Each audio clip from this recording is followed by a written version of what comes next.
লোকসভা ভোটের আগে ফের বোমা উদ্ধার রেজিনগরে। গোপন সূত্রে খবর পেয়ে অমরপুর হিন্দুপাড়া মাঠ থেকে এক জার ভর্তি 17টি তাজা সকেট বোমা উদ্ধার করল রেজিনগর থানার পুলিশ। বোম স্কোয়াডকে খবর দেওয়া হলে বোম স্কোয়াড এসে বোমাগুলি নিষ্ক্রিয় করে। কে বা কারা রেখেছে এবং কী উদ্দেশ্যে রেখেছে তা খতিয়ে দেখছে রেজিনগর থানার।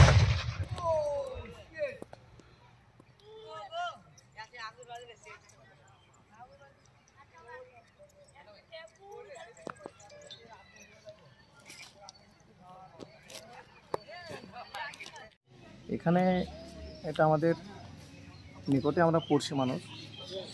এই উশৃঙ্খলা আমরা এরকম গ্রামের পক্ষ থেকে, পাড়ার পক্ষ থেকে চাইনি। যারা এগুলো করে হয়তো প্রশাসনের পক্ষ থেকে আমরা চাই শাসন ব্যবস্থাটা করুক। কিন্তু গতকালকেও সন্ধ্যার সময় এখানে অনেক বাচ্চা ছেলেরা ছাগল গরু ওখানে থাকে, চলাফেরা করে।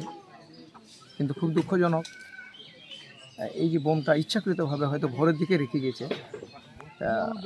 এগুলো শাসন কিভাবে হবে আমরা এটাই চাই পাড়ার পক্ষ থেকে।